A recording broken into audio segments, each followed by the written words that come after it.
안녕하세요. 이상로의 텐텐매거입니다. 와우넷 이상로 파트너와 함께합니다. 어서 오세요. 네, 반갑습니다. 네, 반도체, 배터리, 자동차, 이름하여 반배차죠. 일주일 동안 이 안에서 하나씩 순환매가 돌았는데 오늘은 한 주의 피날레를 장식하듯이 반배차 대형주가 다 오릅니다. 이대로면 코스피 6월에는 2,600선이 진짜 달성될 수도 있겠는데요. 이게 참 개인 투자자분들이 항상 보면 욕심이 있습니다. 이게 사람의 뭐 어쩔 수 없는 부분이죠. 보면 우리가 시장이 박스권 상단까지 올라갈 때만 하더라도 박스권 상단까지 올라가면 좋겠다. 삼성전자가 6만 5천 원만 되면 좋겠다. 6만 5천 원 되고 나면 7만 원 되면 좋겠다. 7만 원 되니까 이번에는 8만 원도 가능하지 않을까? 또 이렇게 계속적인 시장의 기대감을 불어넣는 부분이라고 보는데 마찬가지입니다. 우리가 지수가 이 정도 오르고 나니까 이왕이면 2,600포인트도 돌파하지 않을까? 이런 또 기대감에 대한 부분으로 시장을 해석을 하고 있는데요.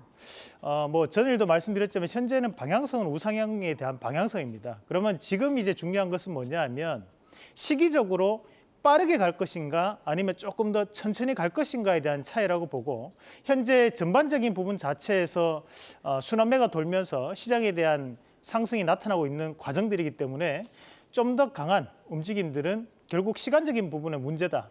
좀 더 여유 있게 기다리시면 충분히 수익권을 달성할 수 있을 것이라는 말씀을 좀 드리고 싶고 오늘 그래서 이렇게 한번 잡아봤습니다. 2,600포인트 돌파를 위한 빌드업.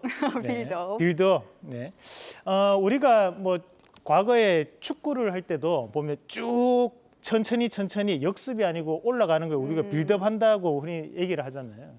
마찬가지로 몸도 만들 때 갑자기 몸이 만들어지는 게 아니거든요. 이제 빌드업을 해가는 과정이 벌어지면서 우리가 그 이후로 이어지는 그런 과정들이 벌어지는데 조금씩 다져서 가는 네, 맞습니다. 빌드업 말 그대로 축성한다는 겁니다. 꾸준하게 다지고 오다 보면 강하게 올라가는 모습이 나타날 수 있다고 보고 있고요. 마찬가지로 우리가 과거에 코로나 때 같은 경우에는 급락이 나타났습니다. 급락 이후에는 급등이라는 부분이 따라 붙습니다. 우리가 젓가락이 나오면 숟가락이 나와야 되는 것처럼 급락이 나오면 당연히 급등이 따라 붙게 되는데 대신에 현재에 대한 상승은 조금 다르게 해석을 해줘야 된다는 겁니다. 왜냐하면 2021년도, 2022년도 꾸준한 기간 조정을 거치면서 무기력하게 증시가 빠져서 내려왔거든요. 그러면서 급락 자체가 나타난 것이 아니고 꾸준하게 하락을 해왔다 보니까 올라갈 때도 급등이 아니라 꾸준하게 축성하면서 올라갈 수 있는 그런 분위기가 나타날 수밖에 없다는 것을 기억을 하시면서 지금은 조바심보다는 좀 더 주식을 믿고 기다려줄 수 있는 그런 마음이 필요한 시간이 아닌가라는 말씀을 드리고 싶습니다. 우선 첫 번째로 우리가 봐야 되는 것이 ASCO에 대한 얘기 계속적으로 나오고 있습니다. 그래서 시장 자체는 제약바이오 종목군들에 대해서 상당히 집중하는 모습들이 나타났습니다. 그러면서 저는 대형주에 대한 부분단을 좀 더 보자는 말씀을 좀 드려왔고 대신에 지금 시장 자체는 직접적인 수혜를 보는 것이 의료기기가 아닌가라는 부분에 포커스가 맞춰지면서 의료기기 의료 AI 관련된 기업들이 오늘도 강한 상승을 동반을 하고 있습니다. 전일도 강하게 오르는 모습들이 나타났습니다. 최근 들어서 꾸준하게 오르고 있는 기업들이 JLK라든지 또는 루닉 같은 기업들이 뭐 계속 오르는 모습들이 나타나고 있고 저희도 그에 따른 관련된 기업으로서 선정을 해서 말씀을 드리기도 했는데 마찬가지로 지금 현재 오늘 같은 시장 같은 경우 오늘 시장에서는 좀 더 이런 의료 AI 관련된 기업들이 광범위하게 분포가 되면서 산발적인 상승세를 좀 나타나는 것이 특징적이라고 볼 수 있습니다. 그중에 두 가지 정도를 좀 더 짚어볼 필요가 있을 것 같은데 첫 번째로는 큐렉스 한번 같이 보도록 하겠습니다.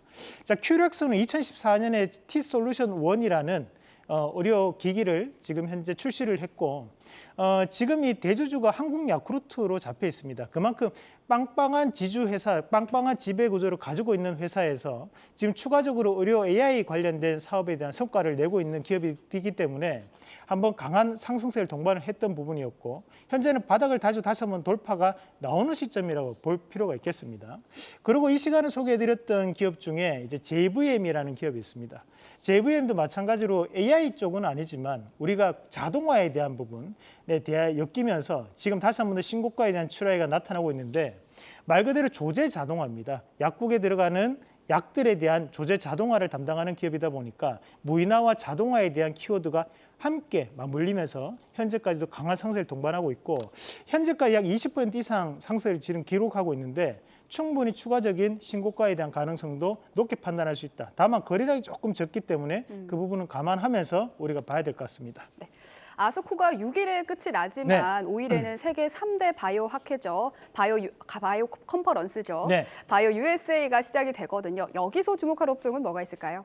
우리가 이제 바이오 USA, 뭐 바이오 인터내셔널 뭐 여러 가지 표현들을 많이 씁니다. 사실 이제 저는 이 바이오 USA에 더욱더 집중할 필요가 있다는 말씀을 항상 드리는데 우리가 이제 코로나 이전에 같은 경우에는 이런 바이오 USA를 통해 가지고 CAR-T 세포 치료제라든지 또는 항암 치료제에 대한 관심이 상당히 뜨거웠습니다. 이 바이오 USA의 주된 목적은 뭐냐 하면 현재 이 바이오 USA를 통해서 지금 현재 글로벌 시장에서 가장 인기가 많은 가장 트렌드가 잡혀 있는 치료제는 뭔가 그리고 어디에 의학적인 부분 자체가 관심을 가지고 있는가에 대한 부분이었거든요.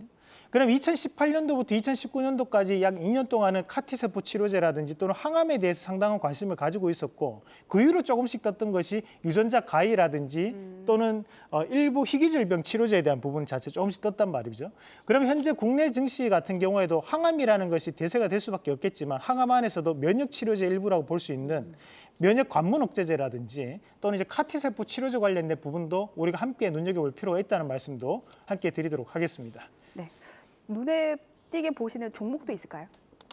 뭐 일단 우선적으로 봐야 되는 것은 항상 항암 관련된 얘기 나올 때마다 움직이는 종목이 한미약품이라는 기업이 항상 움직입니다. 마찬가지로 우리가 유한양행 같은 경우에는 사실 제약 기업들 중에서 우리나라 안에서 가장 규모가 큰 기업이 유한양행이거든요. 그러면서 이런 두 가지 기업을 주된 관심주로 보되 다른 여타의 개별주들은 뭐 유튜브를 통해서도 제가 다시 한 번 더 말씀을 드릴 테니까 정리한 자료를 다시 한번 짚어보도록 하겠습니다. 네, 그다음 체크 포인트도 살펴보죠. 네, 오늘 시장에서 산업 자동화라든지 또는 이제 의료 AI가 확대가 되면서 결국에는 지금 로봇에 대한 부분, 감속기에 대한 부분도 수요가 증가할 수밖에 없겠다라는 시장의 시각으로 지금 감속기 관련된 기업들이 강하게 오르고 있습니다. 시장을 조금 얕게 보시는 분들 입장에서는 로봇 관련주가 다 움직이네 이렇게 볼 수 있겠지만 조금 더 공부하셔서 안을 들여다보면 그런 로봇 관련주 안에서도 감속기에 대한 부분 자체가 좀 더 강하게 움직인다는 것을 판단하실 수 있을 것 같습니다. 감속기는 두 가지가 중요하다고 말씀드렸습니다. 하나가 이제 소형 관절에 들어가는 HDS 하모닉 드라이브 감속기가 한 가지가 있고 또 다른 한 가지가 조금 더 대형 관절에 들어가는 IV 감속기. 그래서 우리가 지금 현재 시장에서 딱 세 가지 종목 정도만 좀 지켜보시면 좋을 것 같은데 우선은 SPG와 SBB테크 같은 경우에는 우리가 이런 하모닉 드라이브 감속기를 국산화한 기업이기 때문에 기업에 대한 주가 자체가 계속적인 재평가 가능성을 높게 판단할 수 있고 추가적으로 우리가 바닥권역에서 본다면 해성 TPC 같은 기업도 지금 눈여겨볼 필요가 있다는 말씀도 함께 드리고요. 우리가 테슬라 관련주로 엮여 있는 기업이 바로 DIC라는 기업이 있습니다. 이 DIC라는 기업은 RV 감속기, 우리가 전기차에 들어가는 감속기라든지 또는 협동 로봇에 조금 규모가 큰 협동 로봇에 들어가는 감속기는 대부분 다 이런 RV 감속기를 씁니다. 다른 말로 사이클로이드 감속기라고 하는데 자 이런 감속기 관련주를 좀 더 눈여겨보신다면 앞으로에 대한 성장성에 따라서 주가에 대한 재평가도 좀 더 강하게 드라이브가 걸리지 않을까 그런 말씀도 함께 드리겠습니다. 네, 그다음 체크 포인트도 빠르게 살펴볼까요? 네, 세 번째는 이제 전기차 시장도 확대가 되고 있고 지금 뭐 블랙아웃 얘기가 벌써부터 나오고 있습니다. 그러면서 지금 전력 설비 관련된 기업들이 재평가를 받고 있습니다. 자, 전력 설비 관련된 기업들이 덩치가 상당히 큽니다. 시가총액이 1조 넘는 기업들이 태반인데 그중에서 딱 네 가지 기업만 보시면 된다고 했죠. 자, HD 현대일렉트릭, 그리고 두 번째는 LS 일렉트릭, 그리고 세 번째가 효성중공업, 그리고 네 번째가 일진전기입니다. 한 가지만 더 붙인다면 우리가 재룡전기 정도까지만 보시면 되는데 자, 일진전기를 저희가 4월 13일 날 말씀드리고 난 다음에 저희가 5월 16일 날 8,990원을 찍고 난 다음 지금 주가 조금 조정폭이 나오고 있습니다. 그때까지만 해도 20% 이상에 대한 수익을 기록을 했었는데 지금에 대한 조정은 건전한 조정이라고 볼 수 있다는 거죠. 2분기에는 실적에 대한 개선 가능성을 당부하고 넘어가는 시점이기 때문에 우리가 이런 전력 설비 관련된 기업들은 나중에 ESS와 또 엮일 수 있습니다. 그래서 반드시 확인하자는 말씀도 드리겠습니다. 네, 오늘은 어제부터 조금씩 움직이고 있는 신재생 에너지 관련주 들고 오셨다고요? 네, 우리 앵커님도 상당히 감이 좋아지셨습니다. 이 신재생 에너지를 발견하기 대단히 어려웠을 겁니다. 왜냐하면 최근 뉴스가 안 나오고 있거든요. 자, 그런데 우리가 이런 신재생 에너지를 조금 봐야 되는 것이 신재생 에너지와 미국의 금리와 상당한 관계가 있습니다. 미국도 금리가 인상되면 이자 비용이 늘어나기 때문에 이런 재생에너지에 대한 투자가 줄어듭니다. 하지만 금리가 동결되거나 인하가 되면 재생에너지에 대한 투자가 훨씬 더 확대되거든요. 지금 현재는 신재생에너지 관련주를 반드시 봐야 되는 시기죠. 왜냐하면 6월 달에 금리를 결정하기 때문입니다. 자, 우리가 전력 설비는 앞서 말씀드렸던 그 사총사를 보시면 되고 이제 풍력과 태양광으로 간단하게 한번 나눠볼 텐데요. 풍력 관련안에서 대장주는 CS 윈드입니다. 그리고 CS 윈드의 자회사가 CS 베어링이기 때문에 이 두 가지 기업, 그리고 해상 풍력에게 넣으면 반드시 함께 얘기에 넣는 기업이 우리가 세진중공업, 그리고 이름 네임밸류로 본다면 두산 에너빌리티 정도 보시면 되고요. 변수가 될 수 있는 기업이 KPF 정도로 보시면 되겠습니다. 자, 다음 그림으로 우리가 태양광 같이 한번 보시면 태양광은 이름값을 톡톡히 하는 기업이 바로 하나솔루션입니다. 그만큼 이제 보조금에 대한 혜택 가능성이 있는 기업이고, 자, 최근에 분할 상장이 된 기업이 있습니다. 바로 OCI인데 OCI도 반드시 기억하고 보자는 말씀도 함께 드리겠습니다. 오늘의 원픽도 발표해 주시죠. 자, 뭐 이런 큰 기업들은 앞에서 중요도를 말씀드렸으니까 우리가 텐백은 1000%, 저는 SY 말씀드리겠습니다. SY 같은 경우에는 종합건설 부자재 기업이라고 보시면 되고, 우리가 이 태양광 사업이 어떻게 엮이냐 하면 지붕 위에 판넬이라고 합니다. 판넬 위에 이제 태양광에 대한 부분 자체가 패널이 설치가 되는 의미에서 태양광 사업이 지금 현재 진행되고 있다고 보시면 되는데, 국내에서 샌드위치 판넬계에서는 점유율 1등 기업이 바로 이 SY입니다. 최근에 우리가 불연성 소재를 써야 되는 상황이 발생을 함으로써 고부가치고는 조금씩 바뀌고 있는 시점, 마진 확대가 이루어지고 있는 상황이기 때문에 지금 SY에 대한 재평가는 충분히 나올 수 있다고 보고, 우크라이나 재건 관련주도 엮이기도 합니다. 그래서 그 부분까지 참고하시면 좋겠다는 말씀 드리면서 1차적인 목표가는 상단에 있는 5,000원, 그리고 손절가는 3,600원 제시해 드리겠습니다. 네, 오늘의 원픽은 SY입니다. 지금까지 이상로의 텐텐베거였습니다. 오늘 말씀 감사합니다.